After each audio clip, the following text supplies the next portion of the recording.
Salut, nous voilà à Grande Canaria avec JC et Jérémy. Et en fait, on est là pourquoi? Pour filmer une formation et aussi faire des images qui déboîtent. Donc avec moi j'ai le gros porteur, les 5 pouces. Et on va vous amener avec nous. Je pense que ça va vraiment être génial, enfin je pense. Parce que là on est vraiment au début, on est le premier jour. Enfin, on est arrivé hier. Mais ça s'annonce bien, les décors sont incroyables. C'est vraiment comme dans un film. Regarde-moi ça, soleil qui se lève sur le pic. Magnifique. Incroyable ça.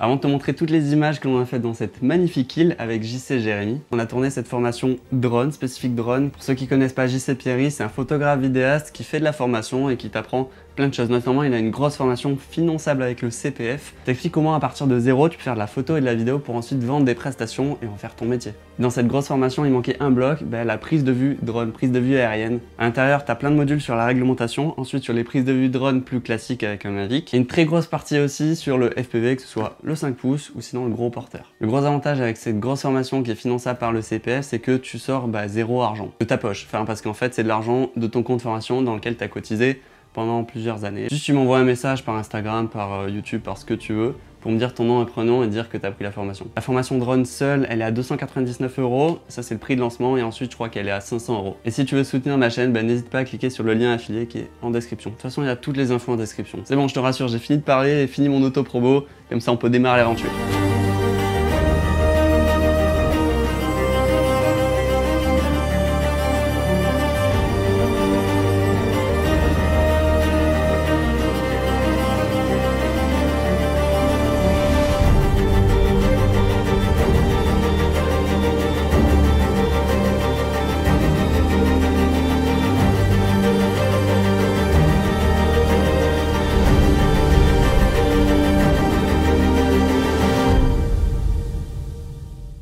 Gros spot, hein. Gros spot. Hein. Là on vient de tourner un petit module sur comment appréhender un spot, parce que là il y a une arche, c'est une dinguerie le machin. Et là on va faire des power loops, on va s'éclater, donc je t'envoie les images là maintenant.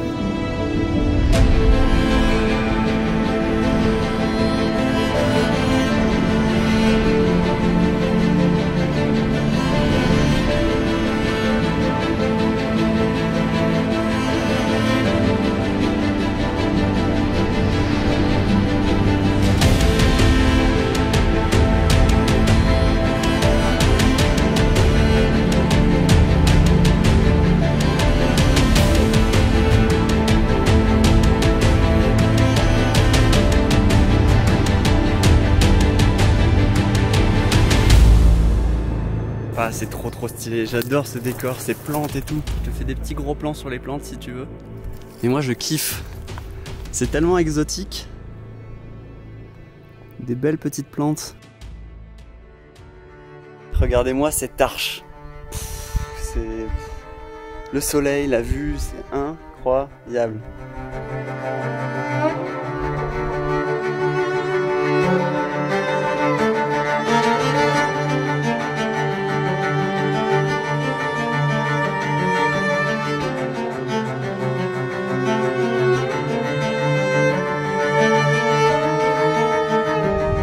Dingue, mais je suis trop frustré, j'avais qu'une seule batterie.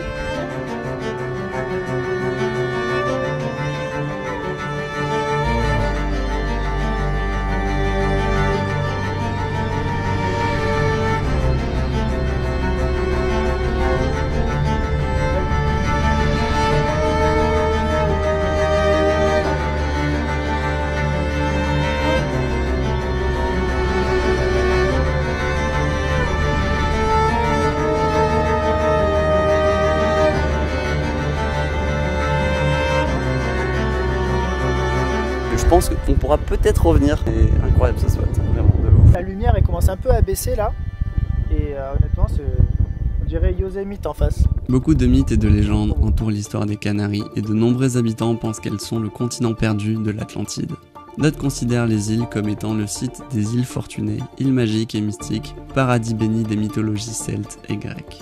On pense que Grande Canaria était déjà habitée vers 500 avant Jésus-Christ. Après la chute de l'Empire romain, l'Europe oublia les Canaries pendant presque 1000 ans, pendant lesquels les 30 000 ganchés de l'île de Grande Canaria vécurent une vie relativement paisible. En 1402, Jean de Béthencourt part coloniser les Canaries en 2 temps. Et finalement, pour le compte du roi Henri III de Castille, il installe une colonie sur 3 îles de l'archipel, mais ne parvient pas à coloniser les 4 autres. Par la suite, les indigènes présentent une forte résistance. Il revend l'archipel aux Espagnols. Après avoir mangé un petit bout, juste derrière là, un petit resto, je me suis fait un vol là au doigt de Dieu, Dedo de Dios, il me semble que ça s'appelle. C'est trop stylé. Il y a beaucoup de vent, il faut faire vraiment super gaffe, mais le décor c'est incroyable avec les montagnes derrière, l'eau. Là, JC est en train de voler avec le Mavic, faire des bêtes de planches, j'imagine aussi. Mais waouh, incroyable ce spot.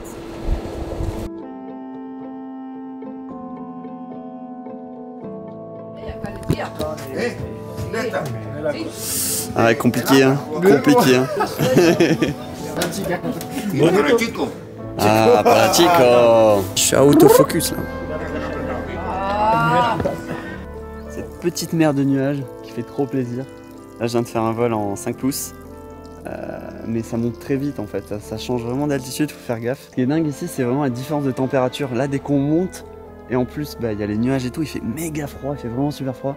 Et tout à l'heure, on était au bord de la mer, ok, il y avait du vent, mais je sais pas, il faisait vraiment super chaud. Et on était en short, enfin j'étais en short. C'est dingue. Il y a des microclimats partout et tout au long de la journée. Je pense que c'est parce que aussi on est en hiver. Du coup, dès qu'on monte un peu en altitude, il fait de suite froid. Dès qu'il n'y a plus de soleil, il fait de suite froid. Mais époustouflant. Et aussi, ce qui m'a choqué, c'est la différence de végétation. Là, vers le nord de l'île, c'est hyper vert, il y a des fougères et tout. Et au sud de l'île, c'est limite désertique, il y a des palmiers, c'est fou. Et il y a quoi? Il y a 30 km à vol d'oiseau qui les séparent, même pas, enfin 10, enfin, c'est fou.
Je kiffe ce spot, c'est trop cool. Les palmiers, je trouve ça vraiment trop beau, ça rend vraiment trop bien l'image. Et du coup, il y a quelques jours, on est venu en 5 pouces, j'ai volé ici. Et j'ai voulu trop le faire en gros porteur. Et là, c'est ce que je viens de faire. Et je pense que les images sont cool. On va voir. Après stabilisation, parce que c'est vrai qu'il y a un peu de vent, mine de rien. Donc le quad n'était pas méga stable. Donc j'espère que SteadyXP a fait des merveilles. Et je te montre les images de suite.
Je comprends pourquoi certains considèrent cette île comme magique et mystique. Grande Canaria offre une diversité incroyable de paysages. Malgré le tourisme balnéaire, elle garde du caractère, surtout en son centre, autour du pic de Las Nieves, culminant à 1950 mètres. Après la conquête de l'archipel, l'île subit une sérieuse déforestation, au point de ne quasiment plus avoir d'arbres sur ses sommets. Bien heureusement, cette déforestation a cessé au XXe siècle, ce qui donne à présent la possibilité à l'île de laisser passer les nuages à travers les épines de pin, qui au coucher du soleil ont l'habitude de danser au gré du vent.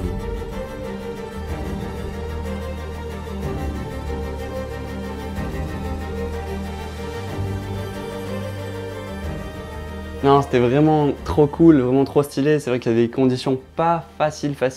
Donc on a eu pas mal de vent au début, donc pour voler avec le gros porteur, c'est pas si simple. Il y avait des nuages et tout, il a fallu trouver du temps parce qu'on avait quoi, 10 jours ou 11 jours. Mais finalement, tourner une formation aussi grosse, ben, tous les jours tu charbonnes. Vraiment, tous les jours tu charbonnes. Allez, 1 ou 2 après-midi, on a eu pour chiller un peu parce que de toute façon, il n'y avait pas une très bonne météo. Mais sinon, on faisait tout le tour de l'île et c'était incroyable. On n'a pas pu tout visiter, enfin, on n'a pas pu visiter énormément de lieux. On a fait plusieurs fois les mêmes lieux, notamment des spots un peu nature pour le drone, pour tourner différents vols, que ce soit du long range, que ce soit un peu du freestyle ou quoi. Et bon, moi je me suis régalé, j'en ai pris plein les yeux. Et ouais, c'est une destination vraiment magnifique. Si tu veux partir en voyage ou quoi, les îles Canaries, enfin Grande Canaria là pour le coup, les autres je connais pas, c'est incroyable. T'as une diversité de paysages dans juste une petite île. C'est fou, et si t'adores le vélo, le cyclisme, bah, c'est le rêve. Il y avait des cyclistes un peu partout sur la route. Non, franchement, j'ai pris une grosse claque. Je sais pas si vous avez vu mes vidéos de Dubaï, bah, c'est cool, c'est impressionnant, mais c'est pas du kiff, hein. Voilà, c'est du bâtiment en béton. Mais là, c'est la nature, c'est tous les éléments, l'eau, l'air, la roche, tout est beau, l'ambiance est cool, chill. Super content d'avoir vécu ça, notamment avec JC et Jérémy. Les gars, vous êtes trop cool et trop bonne ambiance. Et si t'es intéressé pour te former en photo, vidéo, business ou drone, ben n'hésite pas à aller voir en description, il y a toutes les infos. Allez, bon, moi je te dis ciao, à la semaine prochaine, peut-être ou dans 2 semaines, mais en tout cas il y a des petites vidéos cool qui vont sortir. Allez, ciao.